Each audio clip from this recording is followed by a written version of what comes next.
So welcome everybody. This is our Ready to Teach week event we have every beginning of semester with an update on UQ's academic integrity work. And just to start off, I'd like to acknowledge our country and the traditional owners and their custodianship of the lands on which we're meeting today, and pay our respects to their ancestors, descendants who continue a cultural and spiritual connection to country, and we recognise their valuable contribution to Australian and global society. So welcome. Now, we have quite a full agenda, which seems to happen every time we do this. So I've got a very short time frame. And then we have Amy with us, Amy Hubble, who's going to talk a little about a new part of the network that we've got going. Peter's going to share about the resources. So there's a lot there as well. And we have a case example. So Susanna, Paul, and Tanya will be talking about that's AI and assessment practices. And Anisha's here somewhere, so she's right into the detection tool issues. So she'll have a brief time with that. And Rod and Rowena will talk about student misconduct and grievance revolution. And we really do like it if, we don't want to just talk at you. So if you have any questions, please feel free to put them in the chat, or at the moment, you could go on onto that QR code that's just on the bottom of the screen there, and that will take you to a Padlet, which has about 4 or 5 different categories, and you can make a comment about some issues or something that's worked well or something you want to know from one of us in there. And when we get to the Q&A time, we'll be able to sort of look at that and answer as best we can. And then we'll wrap up. Okay, so I'm first. Very briefly, so the sector has been busy but also quiet with events over the since we met last time. But somebody's got their mic on. A bit of noise, thanks. And I just wanted to let you know about 4 things. So for some of you who are in STEM, the most exciting thing might be that TEXA has actually started legal proceedings against Chegg. So, and the examples that they're using, or the evidence they're using, is from Monash University, from 5 students there. And so that's been going, I think that was published late last year, so I haven't got anything more to update about that yet, but quite interesting that they're still evoking their legal proceedings that they can use from cheating sites and file sharing sites. So encouraging news. There's another resource out. So you might remember this thing that was going on last year called the TEXA RFI, which actually meant requests for information. And it was basically for all providers, universities included, but lots of smaller ones as well, to say how an action plan, how we are addressing the risks of generative artificial intelligence on our assessment and award integrity. So it was quite a big document. And out of that, they took examples from across the whole sector and they've put it into this resource. And there might be some things there that you find really useful for what you're doing at the uni. Now, Peter has put them out as announcements in our team site. He's going to show you a bit more about that, but we're trying to connect everybody together with resource and a bit of, you can ask questions or networking in that team site. So you will find the links to these there. Another interesting one that did just come out this year was from Danny Liu, who's a professor of education at Sydney University, and Simon Bates. And it's just looking at a frame. Now, I found this useful because it presents a framework called CRAFT about the elements that impact generative AI in higher education. And I've just listed those: culture, rules, access, familiarity, and trust. And the last one there, which Peter will put out soon, is a new article by some very well-known researchers in this space. And they're asking, what do educators and what do students think is acceptable use of AI? And of course, that was different across the both cohorts. So you can read about that research in that paper. And now I'm going to hand over to Amy. Thank you so much, Christine. So I get to talk to you today about some movement with the UQ Integrity Officers Network. We've previously had some communities of practice, especially across faculties, and some of the schools have worked together as well. But could you turn to the next slide, Yeah, please? sure. Thank you. So TELSEC, which is the Teaching and Learning and Student Experience Committee, approved in August last year that there would be another community added that will report back to that committee, and that will be the Integrity Officers Network.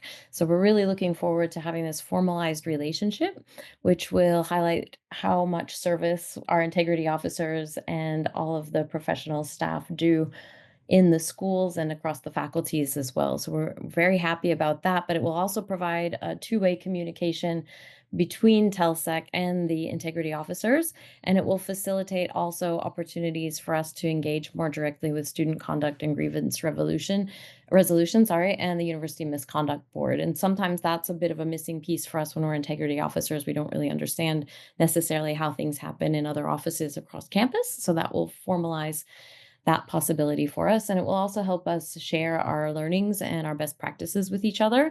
And the end result of that will hopefully be good and consistent practice across the university through those discussions.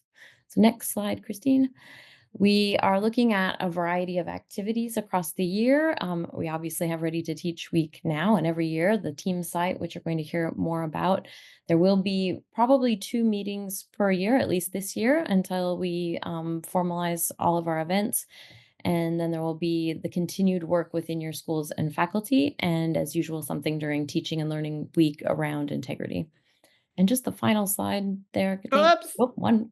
There.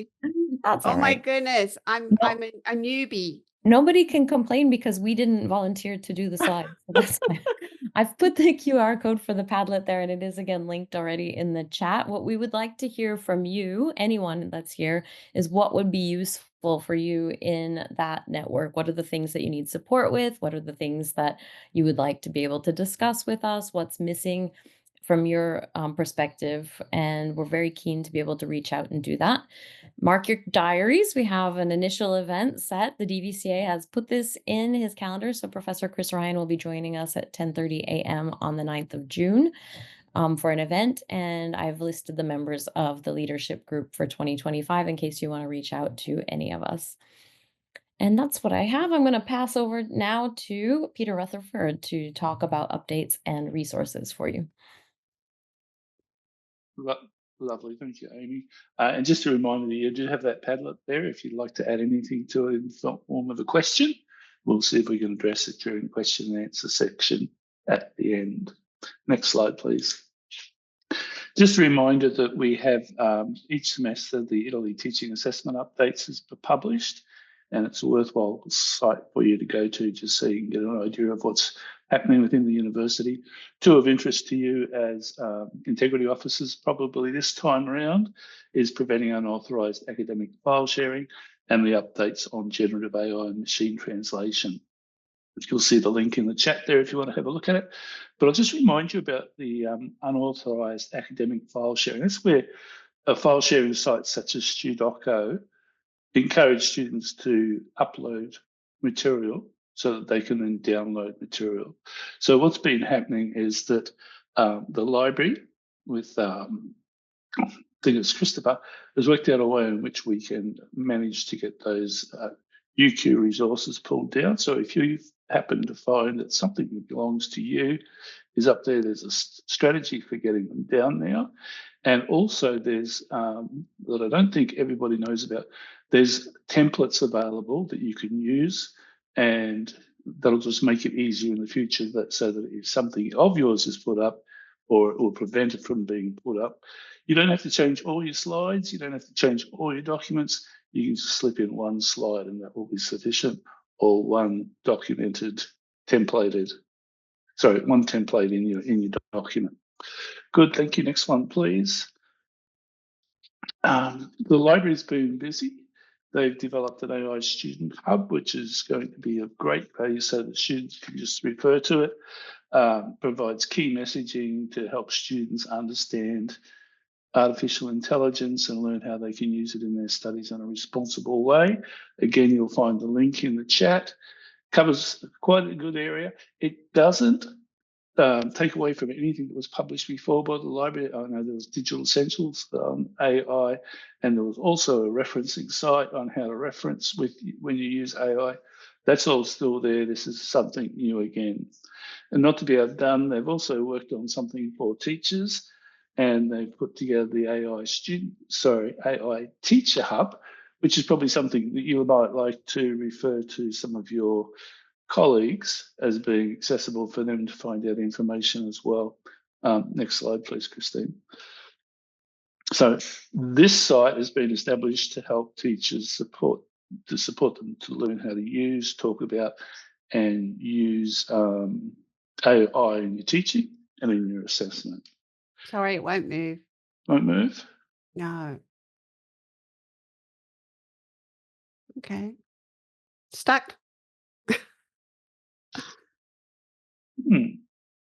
Well, I'll keep going while you... Perhaps, Christine, try the bottom left hand. You might be able to do it through the arrows rather than your forward backward button on the laptop. Oh, there you go. Don't ask There me we how go. that. See? Thank you. Right, chance to practice again, Christine. Next slide, please. So we've done that one. The link's in the chat if you want to go to it, and of course this will be distributed to you afterwards, so you can always grab hold of the resources there as well. Integrity modules have been updated. Epigene's produced the second edition, and we've been through and reviewed and revised the integrity modules. Anything that we put in, we contextualized it and structured the messaging around what we do at UQ. So I think you'll be happy with those results. One of the main things that was the changes in technology over the last few years. We've tried to include as much of that as we can, but we've still left it so that we can go back in and work on it again as UQ's strategy with AI and machine translation evolves over time. Those changes were also done to the RAIN. Just a reminder, or for those who don't know about the remedial academic integrity module, that's something you can assign to students who've been caught up for minor breaches of conduct or as part of a package for somebody who's been involved in more serious conduct. It's assessed. You can find the results to ensure they've done it, and it will give them a refresher on academic integrity if they're asked to complete that. What's next? You could go to the next slide. Yeah, just a reminder, please. We're introducing the team site as the main location for putting resources and channels for communication. You'll notice up there I've got a slide. If you're not familiar with Teams and you're not used to using it, there's a link in the chat there. Perhaps even if you click on it now, just so you don't forget, that'll take you straight to the Integrity Officers Network team site. We've got a general location for everybody across the university, and then each of the faculties have their own private site where whatever they put in there remains within their faculty. I've got each of them. I've also got the new one, but I've maintained the old faculties there until we find out exactly where we're headed with that. So can you, for me this afternoon, click on the link. If you can't get into it, it's because you're not being enrolled. It should be up to date for anybody who was on our spreadsheet late last year. But if you can't get into it and you think you should be able to, please email me and then I'll follow up and make sure that you are enrolled. I think that's it from me. What we're going to do now, and we're keeping pretty well to time here, which is important because we've got a lot of things to get through today. We've got 3 presenters coming up next, and they're going to be presenting on about AI and assessment practices. We'll be having Associate Professor Susan Frey, Dr. Paul Velebrick, and Tanya is going to be filling in for Dr. Catherine Keys, and Tanya had worked a fair bit with her previously. So Susanna, are you ready to go? I am all ready. Thank you, Peter. Lovely. It's in your hands. Awesome. Thank you, everyone. I'm very happy to be here. What I wanted to show you today is kind of my overall approach to introducing AI and along with integrity and kind of questions of using AI and ethics in the classroom. This is born out of some acceptance and recognition of things that I think we found frustrating over the last 12 months. I'm sure this is a common experience amongst many of us, and that is that AI is really here to stay, and it's increasing its capacity what seems like every single day. Banning AI or saying to students that you cannot use it has not stopped students from using AI. And policing AI is very ineffective and unreliable. We just don't have any tools to be able to police that properly. I teach first year students. I have 2 classes across both semesters, Crim 1000, the largest enrollment for the school. And I really wanted this to be a place to start to socialize. What does it mean to think about using AI for various different tasks, some of which is related to assessment? And what does it mean to think about how to use them ethically or responsibly and appropriately? So to do this, I designed 2 tasks. The first one is an assessment-based task where I generated an AI-generated annotated bibliography, and I wanted students to critique it. And this was really designed to pick up on all of the pitfalls that we know and that we've probably seen in some of our students' work who've used AI. That's bad referencing, it's incorrect information that is really vague. And the second task was to design a tutorial-based exercise that got them to collaborate on finding principles of ethical AI use and agree to them as a group. So this was really about having them lead the discussion about how to use AI in an ethical way. So Christine, if you could pop to the next slide, I'll start with the assessment task.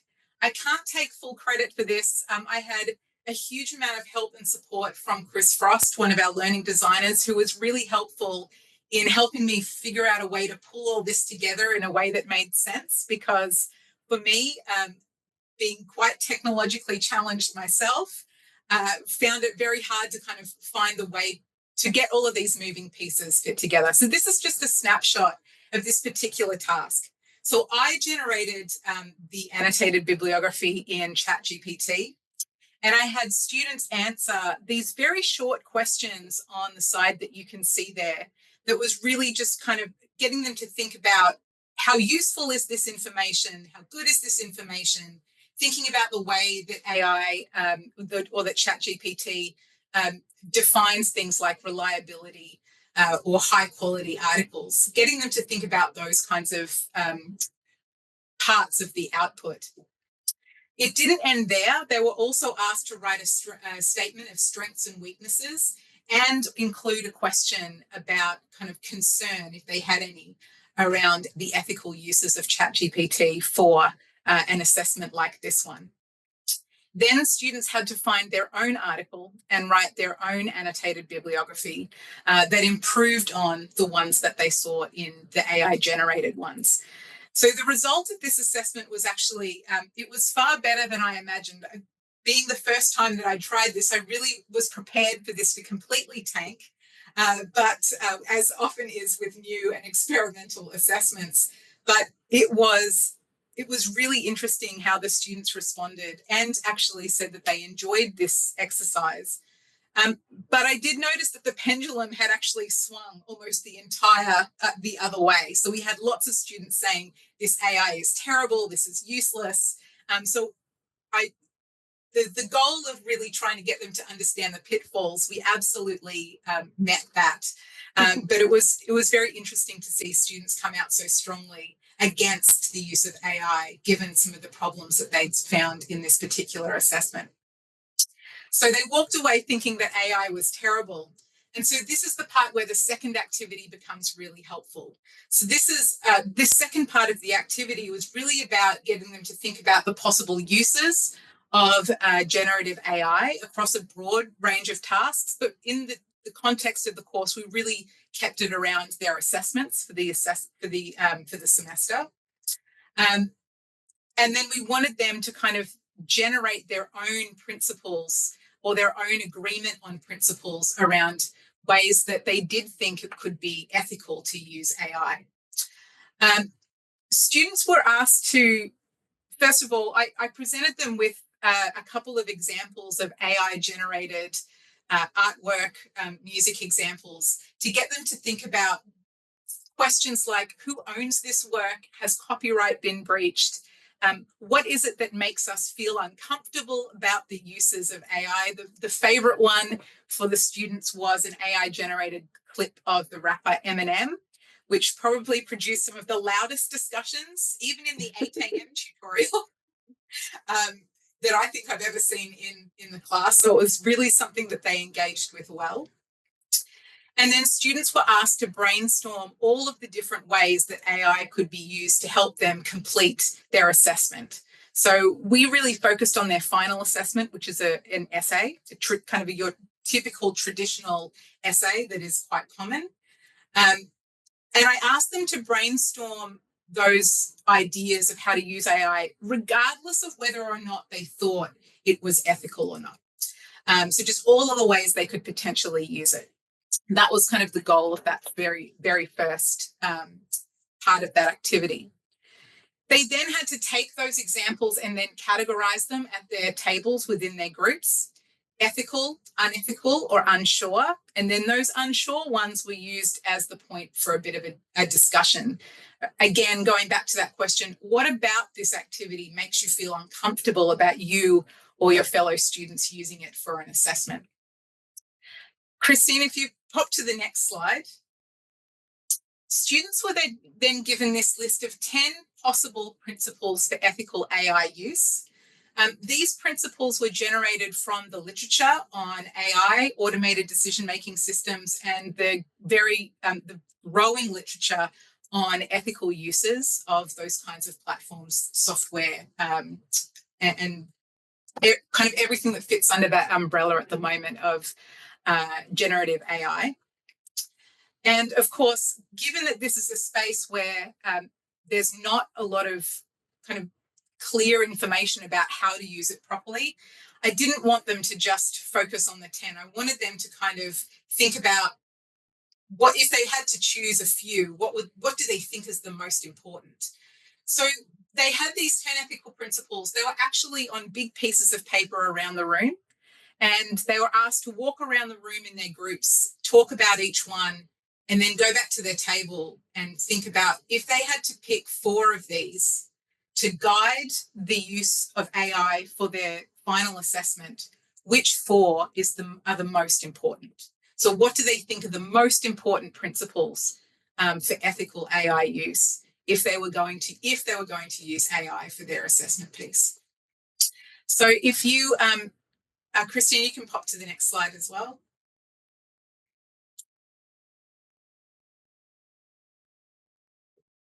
There we go. That's a photograph from one of the tutorial activities. You can see that there are some principles that have more votes than others. And if, for those of you who are asking why not stick with the 10, why choose just 4? These are first years. I didn't want to overwhelm them. And I really wanted them to have some decision-making power in what they would hold themselves and their fellow students accountable to. So this was the activity that they were asked to perform in order to kind of think about how, if we're going to use this, what are the principles that should guide that kind of use? So they've had this first assessment where they understand the pitfalls. They've done this tutorial activity where they've talked about and collaborated on some ethical principles for that use. And then in order to transition all of that into their final assessment, I asked them to ensure that every single one of their assessments included an AI use statement. So there's a lot of AI use statements that are floating around the university. Mine was kind of influenced by a conversation that I had with Lydia Kavanagh earlier last year, and which was incredibly helpful. But for social science students, I wanted it to be simple, straightforward, in order to ensure that we had as much compliance as possible. So if you click to the next slide, Christine, you'll see my version of kind of the first version of the AI use statement. You can see that the 10 principles are there. They had to select the ones that were chosen by their tutorial group. Those are the 4 that had the highest votes. They had a commitment statement that they needed to sign. And then they needed to include, just in dot points, any of the ways that they used AI to support their writing in their final essay. So that was kind of the final piece. They're trying to connect their understanding of the pitfalls of AI to the ethical principles of AI into something that helps them increase, hopefully, their integrity around their assessments. I have to say, I was really prepared again for this activity to feel quite boring. In a criminology class, talking about AI is probably one of the least interesting subjects that we talk about in the semester. But I have to say, we have had some really amazing feedback from students. We had multiple students put in their reflections that this is the first time that they had been allowed to talk about or felt like they could have open conversation about using Gen AI, and were really hoping that these kinds of conversations could continue. But overwhelmingly, students felt supported and felt that they were part of that process for kind of connecting their understanding of the use of AI with those ethical principles all the way through to their actual assessment piece at the end. And I'll leave it there and turn over to Paul. Oh, thanks very much, Susanna. There's just someone asked you a question in the Sure. chat. Kelly, just curious as to what they didn't like about the AI Eminem. Yes. They did. So what they didn't like is the fact that someone could use, it was a very, very good, like if you, I'm an Eminem fan myself, but but I don't think that I would have immediately recognized that this was AI generated. It looked pretty authentic. And I think that made students feel quite uncomfortable that they couldn't recognize the distinction. But I think what was more challenging for them is that question of who owns this? Did he give permission for someone to use his likeness and could potentially make money from that? And so that kind of ethical question was what I was trying to get them to think about at the beginning. Yeah. Sounds like a good example. Thanks, then. You're welcome. Well, Paul, I can see you're ready to go. Oh, yes, I am here. Sorry, I didn't prepare any slides. I thought this was going to be a panel discussion, but I don't really require much visual aid anyways. For context, I teach the intro programming class in electrical engineering and computer science. So our relationship with AI is a little bit less clear. It's not even entirely agreed upon between me and my colleagues what is the appropriate use of this tool. We're actually having a conference right now where there's a lot of people talking about the benefits of AI in introductory programming. But for me specifically, this tool offers a way for my students to completely subvert all learning objectives. So this is a serious problem for me. I think it's apt to compare these new LLMs, these large language models, with the onset of providing calculators to students. Now, I don't think any math educator is pro giving someone a calculator who's trying to learn arithmetic. So that's sort of where I land on this, is that I don't want my year 1 programming students using this tool to generate programming code, because they're not going to be able to pass our exam, right? When they don't have use of this tool, they really don't know what they're doing. So I'm just going to give some tips about how to protect your assignments against students utilizing ChatGPT in order to totally solve it, because we don't have much good detection software to actually say, yeah, this was not produced by the student.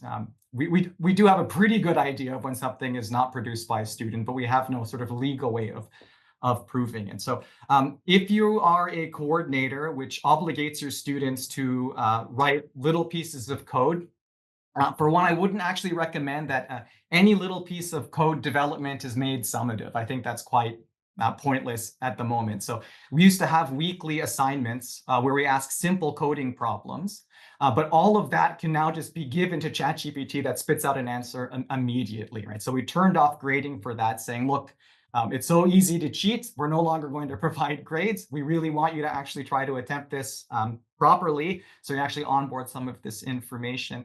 Now, some of what we learned analyzing student code that was submitted from years where ChatGPT sort of first came into existence, at least for our students, is that the incidence of, how should I put this, sort of advanced techniques were present in student code at like 700% the rate of which we would normally expect it to do. So what we do now on student code that's submitted is we run something called the static analyzer. That is, we just sort of write a list of terms or keywords that appear in the student code, and we can identify some as being sort of unusual. So things like maps and list comprehensions, any of Python's functional patterns are very unlikely to organically show up in year one programming code. So what we effectively say is you're only allowed to use the commands and control structures that we have introduced in this course officially, which are maybe 5 or 6 commands. And that seemed to be enough to thwart them. ChatGPT seems to be incapable of providing them code that passes our static analyzer because they don't know the list of banned methods. Aside from that, the only way really we can catch students cheating is when there 2 people submit code that are similar. And that can happen when 2 people use ChatGPT on the exact same specification. But I warn that this is a problem that's going to get worse and worse as years go by. These systems are going to become much more effective, so that student work is effectively indistinguishable from work coming out of a ChatGPT. So we do all need to be thinking about how to make our assessments a little bit more resilient to being solved by these other systems. For example, we're moving to more identity verified examinations. So we dropped an assessment and we're plugging back in a midterm because we need our students to be seated in a room where we're sort of watching them and removing this tool. But otherwise, I'd be happy to answer any like specific questions about like what technical tools and strategies that we have at the moment for fighting student cheating in this space. Is there any question? Yeah, thanks, Paul. Anybody? This is a very interesting area. Any questions? Put your mic on if you've got a question, just ask it. That'd be great. Yeah, I know that may be very technical, but that's sort of what they asked me to talk about. No, it's really good. Yes. Because in our discipline, this is a disaster. Like this is totally indistinguishable, the ChatGPT work from the student work. But at the point where they actually have to maybe produce something of more sophistication, then they can't do it. Like they really do need a foundational programming sense, I believe, before being able to use this tool. And I'm saying we should be able to use this tool. I would never withhold a calculator from like a physicist or a mathematician, but only at the point where they're able to reject nonsensical output from that calculator. Like there's an expression in science that says a calculator is only as effective as the scientist who's willing to trust its output. And the same thing's at play. So my fear is that if we let the students use it too early for everything, then they're not really going to have this ability to reject badly formed code. Yeah, so I've got a question about that. Indeed. How do you influence that mindset of the students that they need to know something themselves? If they were the pilot and the AI dropped out or something and they couldn't fly the plane. How have you made progress with trying to get them to understand philosophically, I try to explain to them that they need to be able to problem solve, right? In order to be useful in industry. Like they're not going to be solving already solved problems. That I don't think they really care about that yet. What really helps them care is I'm saying, look, we're going to give you a midterm at the halfway point. You're going to be locked in a room. You're not going to have access to this tool. Are you sure you can do the things that we've asked you to if you don't have access to this tool? Can you do it under a closed book setting? Yeah. The motivation of, geez, if I don't learn this the way that the instructor wants me to learn it, and like perhaps like, oh, the instructor is a Luddite, who care? I don't care what perception they have of me, but they know that they're going to have to sit in the room and do it. So at that point, they will learn it, right? Because they are motivated to pass the course. So one way or another, they'll learn it. One way or another, yeah. But the introduction of the midterm was critical. Because what was happening was that they were all failing the exam, and it's too late to help them at the point where they failed the exam. So that's the other recommendation I would give to coordinators who have seen a distressing uptick in the number of exam failures, is that probably you should introduce a midterm to try to give an earlier signal to your students about what they do and do not know under closed settings. Right? It's very easy to trick yourself into thinking that you're more capable than you are, especially when you're seeing green check marks every week from all of the homework that you've been assigned, but it's not coming from their brain. It's coming from the computer into their brain back into the computer. Helen, you've got a question. I suppose more of a comment. Thanks, Paul. That was really, really helpful. My background is creative writing, and I just wanted to say that we're having very, very similar conversations about how to help students develop writing skills, particularly in early level courses where it's really important that they develop the actual skills to use it, not tool enhanced. Yeah, I'm afraid that you're probably in the school which is going to have the most difficulty with this new technology. Yep. So my heart goes out to you. Yeah. Any other questions before we move on? Christine, Yes. there are a couple in the chat as well. from Okay. Anthony. Do you want to read them out, Peter? Oh yeah, okay. I was just going to find them now. So there's one. If students gathered enough information about past assignment submissions, would they be able to sort of convince that, basically update our large language model to be aware of the hidden problems? And they shouldn't have access to our old assignments. We try and find our assignments out in the wild and take them down. So that would be my answer. They shouldn't have access to the assignment or the solution if we've done. It should all be on our Blackboard. So unless they're getting this from like illicit websites, which I understand happens, but our library is going out and trying to make that's why it's important for us to go make these copyright claims. Right, to remove this material from the web so it cannot be used to train these models, because then we would be training bespoke models for answering the University of Queensland style exam questions, which would be bad. Phil, you were going to say something. 1 minute. Sorry, that was my question that I asked. Sorry.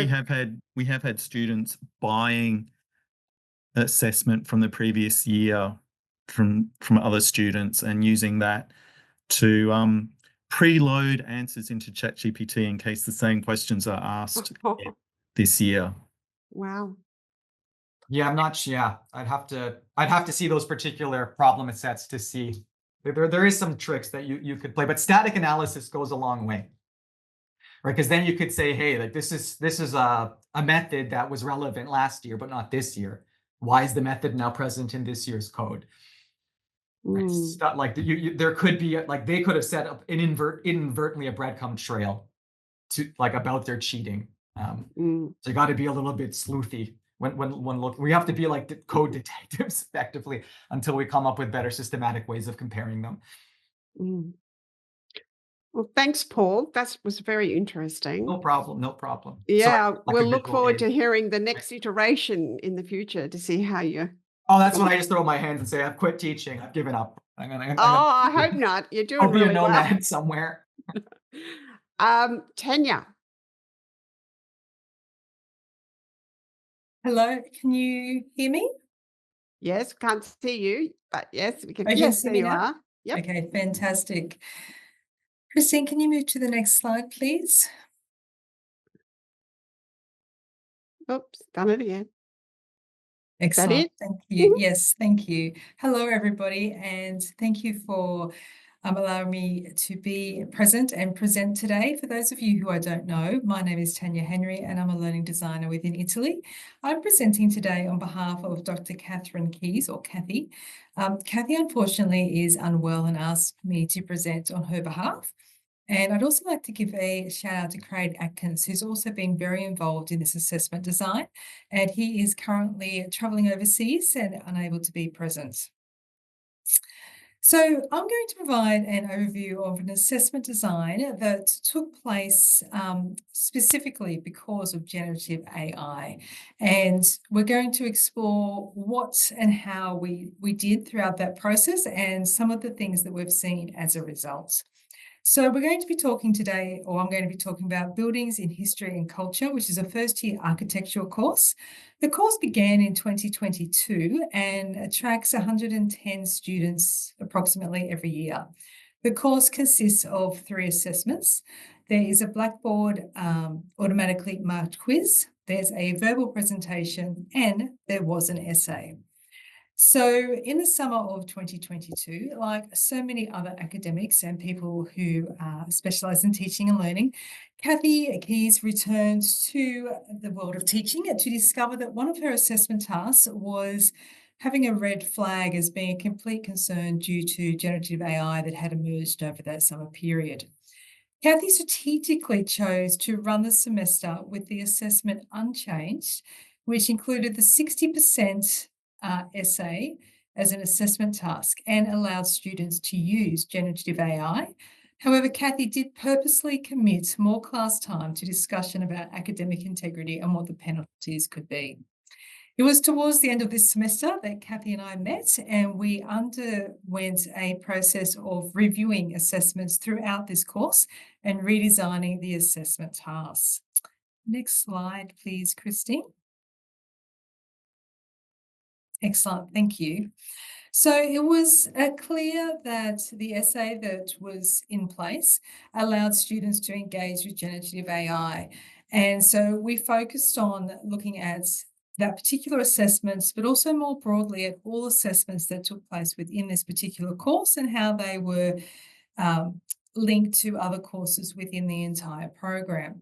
And we developed an assessment task that was really authentic and we felt was going to ensure that the students were presenting their work and not the work of something that has been generated by Gen AI.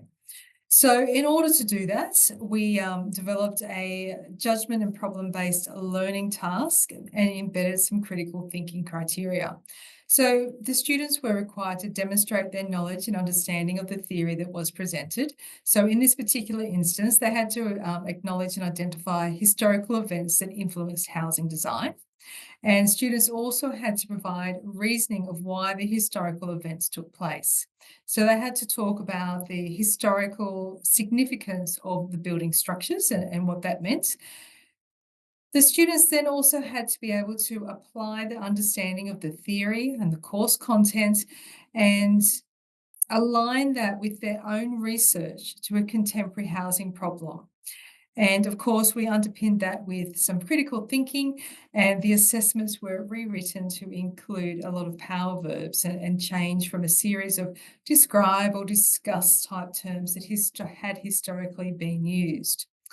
We moved the assessment from an essay to a report to reflect what students were likely to need to do within the workplace in the future, but also to acknowledge that writing in this context was really important. So removing the essay or removing that writing response was going to be really significant because it was required throughout the program. The students were able to write a number of responses, and it was also important that when they practice as architects that they are able to write and present. So writing was a key criteria that had to remain. However, we did move it to an essay, as I did mention, and we also changed some of the criteria of the assessments task and aligned it very strategically to the learning outcomes. And one of those requirements was that students had to include a primary source in the report, and that reduced the reliance on poor or highly quoted or digitally sourced secondary sources that we knew ChatGPT, which was our main Gen AI at the time, was particularly good at. The students had to be able to draw on key concepts of architectural vocabulary, and it was quite strategic that within the assessment task itself, there was a limited architectural terminology featured.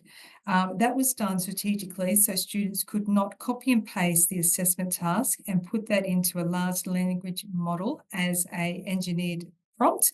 They had to actually demonstrate they understood the key concepts that were being presented throughout the course and apply that to any prompting should they choose to take that avenue. We then looked at also including the need for students to be able to reflect on their work, and we aligned that to the learning outcomes. So students had to reflect on the assessment task by discussing what primary source they used, the steps they took to find the source, how the primary source adds value to that particular report, and how they went about correctly referencing that source. We also looked at rubric and marking allocation. One of the big considerations that we had to consider was how much time does it take to mark an essay, and what are the considerations, or report as we changed it to, but what are the considerations that also have to be considered from a staffing point of view in terms of allocation of time. We looked at what that meant and made some adjustments to minimise impacts to staff. And we also had the assessment task peer reviewed by people who were also teaching throughout the program. Next slide, please, Christine. Excellent, thank you. One of the things that I really loved about this particular assessment design is that we've been able to capture some really unique data about how the assessment has taken place over time. So we have data of what the assessment results were in our pre-Gen AI world, and how many students were suspected of plagiarism and went through integrity officers and so forth, and what that then looked like. And then in 2023, what did this actually look like when we had generative AI available? What was that used? Were we able to identify when students were using generative AI? What were the key things we were looking for? How was it being flagged? And then, of course, in 2024, we were able to look again at some data in terms of what does that assessment task and the data look like now that we've redesigned the assessments? How does that then change the data and the way the students are engaging with the assessment and any other tools that they have access to, generative AI or otherwise? It's really important to note that whilst we did make a number of changes to the particular assessment, I also like to note that Kathy changed her teaching and learning practices to ensure that students were familiar with academic integrity. She spent a lot of time teaching the ethics and integrity to reduce plagiarism issues that had been present in previous years. The assessment redesign definitely addressed plagiarism issues due to generative AI. Yet the biggest challenge that remains is being able to identify plagiarism that is generative AI related. Turnitin is the essay submission platform, but due to this tool's reporting inaccuracy and the continual advances of generative AI, it's actually really challenging to develop a case of academic integrity breach due to Gen AI use. Students, as you can see by the data, are penalised due to plagiarism, but it's often they're penalised for other plagiarism use as opposed to just straight Gen AI use. And we would be really interested in hearing from the group of how others have overcome this and thoughts of how to overcome this in the future. And next slide, please, Christine. So as we move forward, it's really important to note that Kathy and I have been meeting regularly to discuss what does this assessment look like now at this moment in time. Given that there are continual advances in generative AI, we've also been continually reviewing the assessments prior to the beginning of each semester. Do we need to make any changes? Do we need to make any tweaks to this? Do we need to acknowledge that there's some other tool that's available, and how do we respond to that? We need to ensure that these assessments meet the UQ requirements regarding Gen AI use and also security of assessments. And we need to be really vigilant and respond to changes to ensure that students are being taught how to use and engage with generative AI. And we'll continue to do that. Thank you, Christine. Thank you. Another good example. Now, unfortunately, we don't have time for any questions this time, but if you want to put something in the chat, please do, because we have time later for Q&A. And don't forget, perhaps that's a question that we could discuss, is what are people doing around identifying students' use of Gen AI? How are they actually understanding that that's the case? So now we're coming to Anisha. Welcome, Anisha. Thank And you. you have a really bright and happy slide. So I must say I've never spoken at one of the academic integrity sessions before, and thanks for inviting me. I was actually quite surprised when Hong did reach out, and so while it's not really been my area of expertise, I thought there was something that I wanted to add, and of course it gave me an opportunity to actually use AI generated art to actually show what we're actually trying to do when we're detecting AI. It's getting one AI to actually detect another AI that might in fact be more advanced. Next Mhm. slide, please.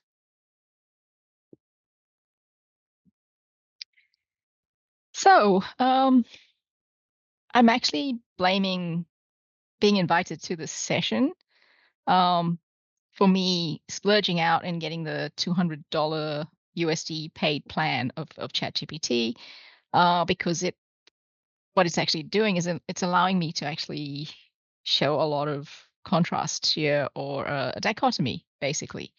So, I guess a few things that I wanted to show here was just capabilities of generative AI, and particularly we've now got this equity issue of someone on a really high plan paying heaps monthly of what they're able to do and generate versus someone that's on the free plan. And particularly what I want to highlight here is um, I wanted to talk about all the issues associated with, the detection technology. If these things are probabilistically generated, obviously changing those probabilities a little bit changes what can actually be detected. And so there's a range of issues, even with getting it wrong 1 or 2% of the time in terms of the number of students it's going to impact. And a lot of the recent publications are actually showing, the smaller percentages actually turn out to be non-native English speakers or people that might be phrasing things a little bit differently. And it's not necessarily that they're completely cheating and using generative AI, and that can actually have a lot of negative impact on students. And I particularly think this is where transparency is really important of, showing, having students being able to see this is what it's going to look like when it's seen by an academic, the same way we would get them to upload a document and see the plagiarized sources where it might have come from. This is what we're actually using, but also making it clear that, this is not the be all and end all. There's other processes and other ways that you can do things. But I also just wanted to highlight the rate of progress with these large language models and agentic systems that are being built. First thing here is I'm on the $200 ChatGPT plan now. It's got a new tool called Deep Research. And what I'm showing here on the left is I can ask it to go and research anything for me, and it will ask for follow-up question, clarify, and then it goes off. And you can actually see it's working and it's thinking. So these are the thinking models, and they show you the thought process step by step. And it takes a little bit more. It's not the, return instantly. It takes a few minutes because it's going out and searching resources. And a lot of these are actually, things like arXiv where they've got academic papers. So it's actually going to come back, put all that together, and then synthesize something. So on the right here, I show you what it actually has synthesized, and it has referenced. And I checked a few of those, and those references were really good. And even the way it did some of the synthesis was really good. So that's where we're basically up to with some of these tools and what they're actually capable of. Next slide, please. Before we go, can I just ask you about that web of tags there? Yep. What's that about? So it came up and it cited everything and did this excellent job. It was just too long for me to read through everything. I read through the first few paragraphs, did some checking on things that was pretty good. And then I basically asked it, can you summarize this and put it into a mind map for me? Wow. And then, yeah, it was able to actually do that. Oh. So the next thing I really wanted to highlight here is detection tools. Now, a lot of the companies are trying to do both. And obviously, they're working on trying to detect it. That's going to make the academics really happy or whatever. But as an income source, everybody's embedding generative AI and saying, we're going to help you learn to write and do these things for you. What I've put up here is basically from a very popular writing tool. And you can see, I was actually going to show the tab for check for AI and just have the write with AI next to it, because they put it together on the same user interface. You find a lot of these tools are actually trying to do both, trying to help people write by using generative AI and then trying to detect it as well. And I was quite surprised that in the 2 weeks time difference that I went to this particular tool, the write with generative AI actually increased the number of settings where you can now go, I want to set my voice and my writing style with a few things. That would actually help you generate, and you could highlight and change or whatever. And then you could flip that tab over to check for AI and see whether it was still saying that it was generated with AI. So the point here is that it's all being integrated and blurred. And as a student, this is going to be really confusing line between, am I meeting academic integrity standards for what my course is? If the tools are starting to do both of these things. Mm. So I don't know if I've actually answered any questions. I've certainly given you a lot to think about. Wow. I think we might have time for a question here. Does anybody want to ask Anisha something about that? Or are we all just a bit stunned?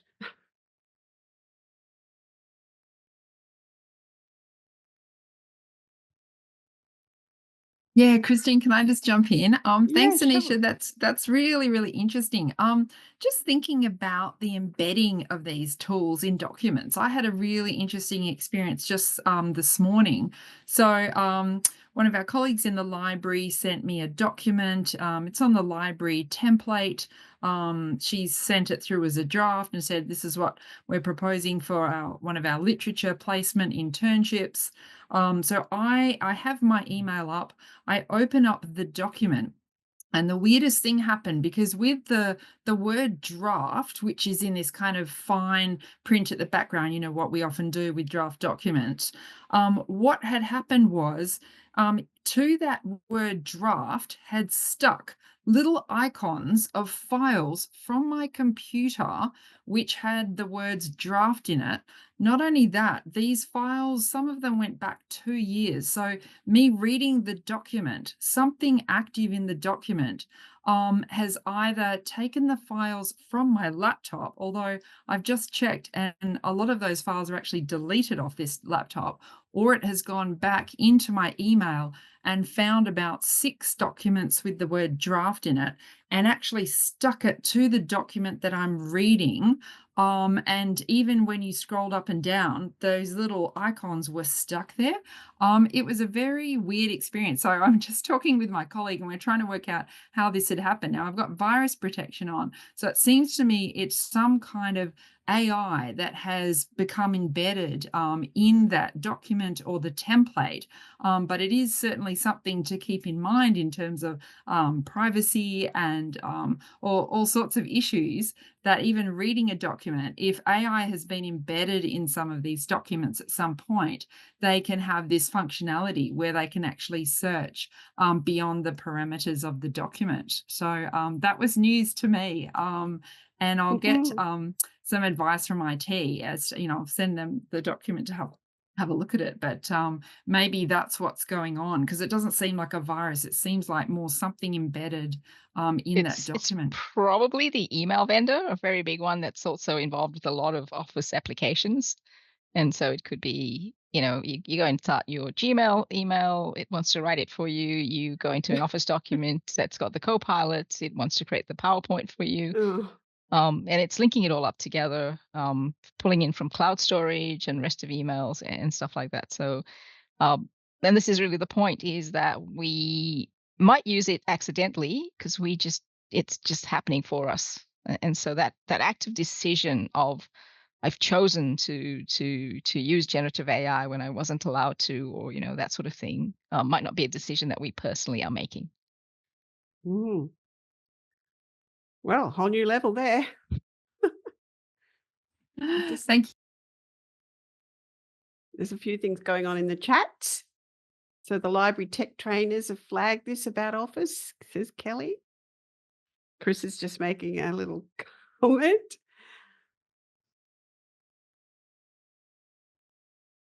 And Paul's given us an example that you might want to have a look at.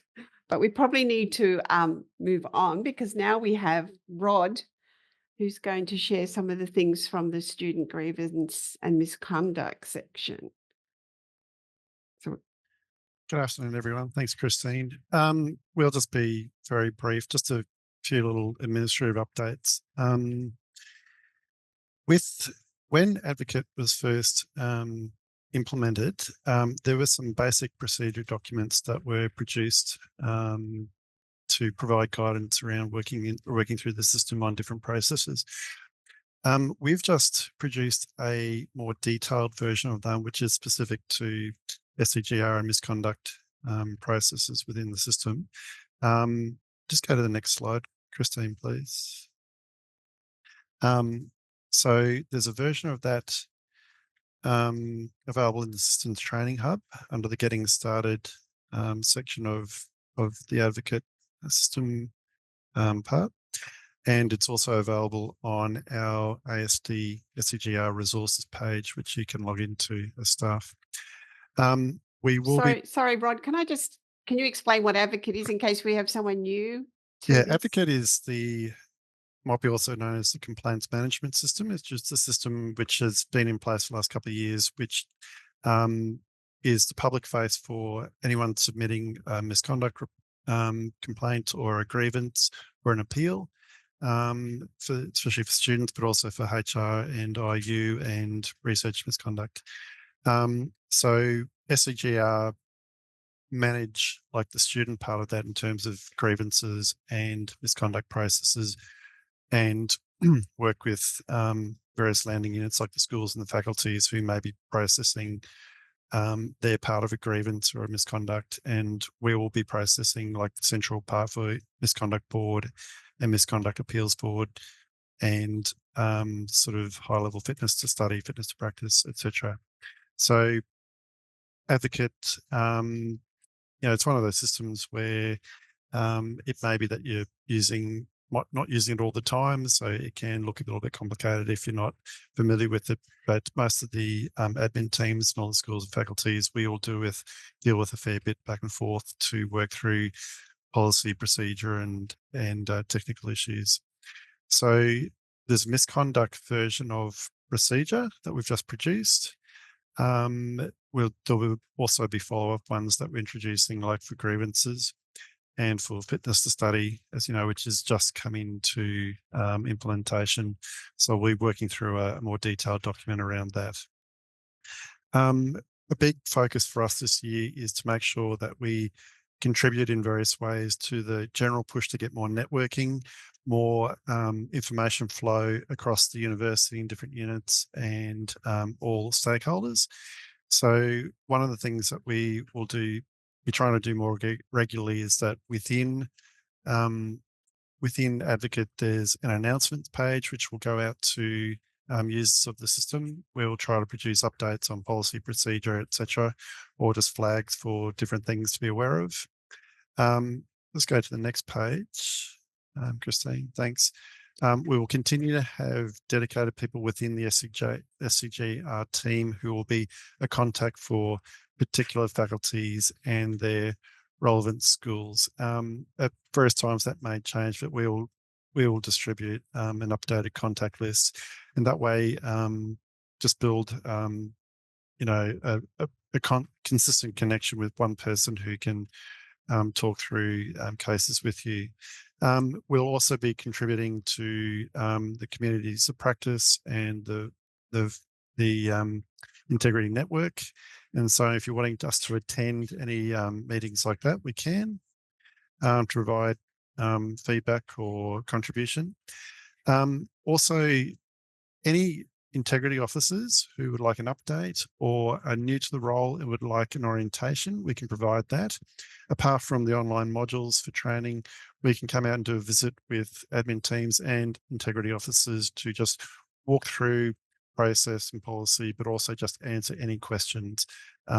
We will be making a big push to be out on site with all schools and faculties this year, just to make sure that we are promoting the information flow and networking right across the university.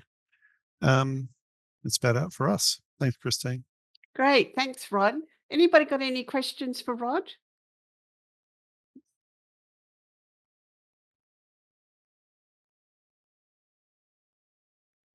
So there's also, don't forget if you're new too, there's also the team site. We are keen to know what sort of things would help new people. So please go into the team site as well. And if there's something you need, just reach out, because we do actually have quite a lot of resource across the different integrity parts of the university. And so we may be able to help you before you have to go look yourself. So that, Carla. Rod, you mentioned that there was specific training available, like modules for new staff, new integrity officers. Yes. I've asked that question via email today and been advised to send you guys in to tell the integrity officers to email you. Are you able to explicitly just let me know what those modules are, just so I can refer them to our new integrity officers? Yeah, sure. I'll email to you straight away with that link. It's That all would be within Workday, wonderful. so yeah, easily accessible. Yeah, no problem. Fantastic. Thank you. Well, that's a quick answer. And Christine, can I just jump in Yeah, here for a moment? sure. Because I developed a Padlet a few weeks back, I'm trying to find out what support new integrity officers get and what they don't get and what they need. So I might share my Padlet link with the community again. And then if people have got some ideas from their experience as a starting integrity officer and what it's like now as a more experienced one, perhaps they could add some ideas there. I know in some faculties we'll have multiple, or even in schools we'll have multiple integrity officers, whereas some others are isolated and there might be just one. So how do they deal with the handover? What might be able to help them? If I share this Padlet with you now, maybe you could, people can just take a note of it and have a look at it later on and add something to it if they can contribute.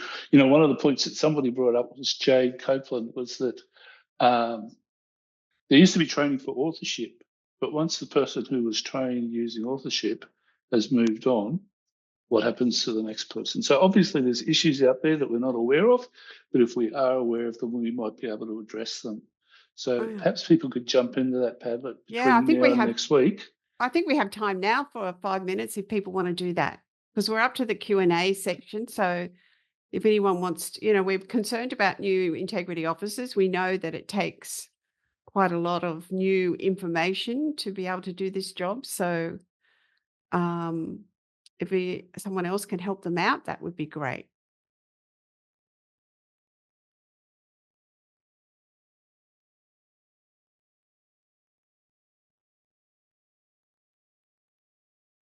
And if anyone's not doing that, perhaps you can think of something.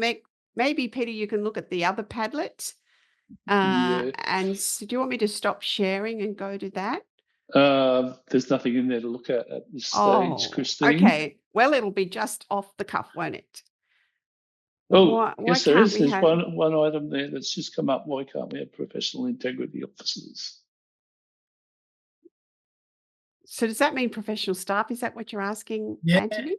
Yeah, that's me. And that's sort of talking about the constantly evolving AI landscape and the impossibility, given academic workloads, of trying to have any realistic ability to keep on top of that. Yep. I've proposed this to my School of Agriculture and Food Sustainability. I was told it's in the PPL that it has to be an academic role. Right.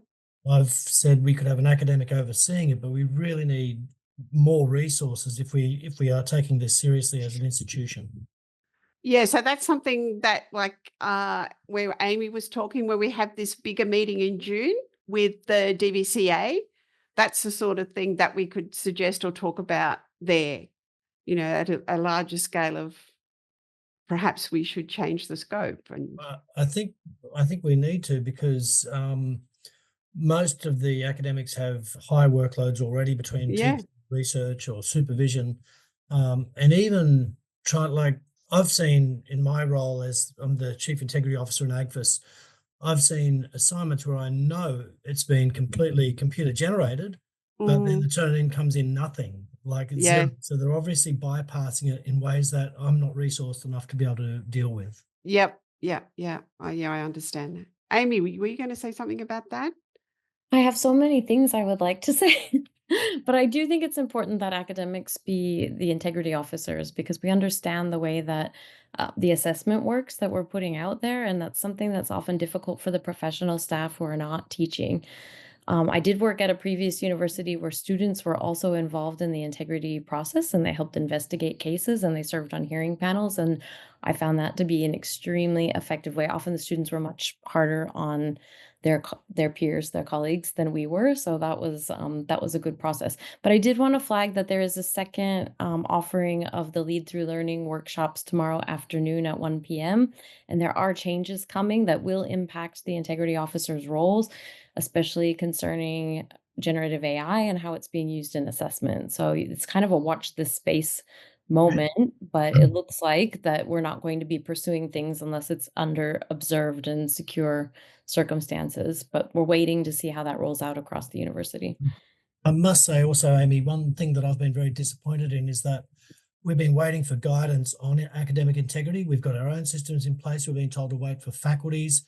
We're a week away. Well, Friday we have to publish our JAC instances, and it's just far too little too late for it to be effective. It's not going to happen this semester. I've started experimenting in my own courses where I have my own control and things that I can do. But in languages, we've been grappling with the use of machine translation since 2016, when it became really good. And we've had an oral assessment component for that reason. We know it's secure, it's face-to-face. The students have to be able to talk to us. And if they can't talk to us to a certain level, then we know that they haven't met the learning objectives. So at that point, it's not even an integrity case. I don't have to refer it to anybody. I just know the student didn't learn what they were meant to learn. And I think we're going to see some general shifting in that type of direction. Yeah, I agree with that. And something I do in my courses as well, where, the students have to present or they have to take photographs of things that they can't just grab off the internet sort of thing. But as an integrity officer in my school, I can't force all the academics to make intelligent assessments like that. I can counsel them, I can talk to them, but I'm still having to deal with dozens and dozens of integrity cases. Yes, for poorly designed assessment instruments, but we don't have the guidance from the university to be able to tell the academics, you can't do that anymore. Would love to talk to you about it offline if you want to continue the discussion. Good on you, Amy. Thanks. Thanks. Erin, thanks for waiting. Yeah, no, hi, thank you. And I apologize, I don't have my my camera up because I'm just going off of my additional monitors. But this kind of dovetailed off of the discussion that Amy and Anthony were having, particularly with detection software. And so I do allow my students on one of their assessments to use AI, but they have to submit their entire so a document with their script, their prompts, what their answers are and everything. And those documents, when they submit them to turn it in, come up as 0 match, when it is literally their AI generated outputs. So I it's kind of one of those that, yes, we like the technology, but I think also there needs to be some trust in us as educators of what passes basically the sniff test, I guess, within that. Because I can see that we're not going to be able to detect all of it, but for it not to detect any of it is actually really quite concerning, at least to me. Yeah. Yes. Can I respond really quickly? Yeah, okay. I was just thinking about Anisha's presentation, and if the AI vendors are also detecting what's happening. Obviously, there's a marketing aspect to that and what's happening. But yeah, I think we're going to be moving away from a detection culture really soon. Yeah. So the lead by through learning is more about that's the name, like the learning side rather than the detection side. And UQ was in a position where they couldn't turn that button off at the time. Some have now in other unis, but we could tell straight away that it was going to be unreliable. So the only way I think you can use it is sort of a flag to say, I know there's something wrong. Could I find some other thing to support my assumptions or my, what I've got? That's really the only way we can use it, because it can work the other way, that if a student hasn't used it and we say, yes, you have, then, that's not right either. So maybe there's time for, one time to actually look at ways that people have actually used it just as a red flag. And we have had a couple of presentations last year about that.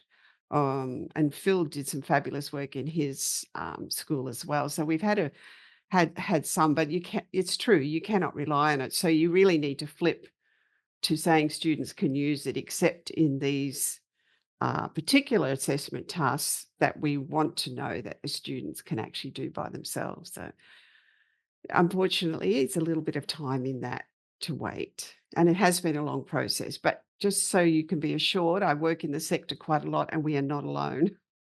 We are not lagging. Everybody is struggling with the same issues. And I appreciate that's difficult for you in your roles. Any other questions? So just a reminder too, that if you want to put something in the Padlet from Amy's section, we're going to use that. So remember, we have opportunity with the DVCA in June to talk about some of these bigger issues, like what you're saying now, the problem of detection or the workload or consistency, whatever. We want to know what your priorities are as well, not just what we think they are, so that we can develop a program there that will be constructive for integrity officers and professional staff to come along and be able to have that good discussion with Chris.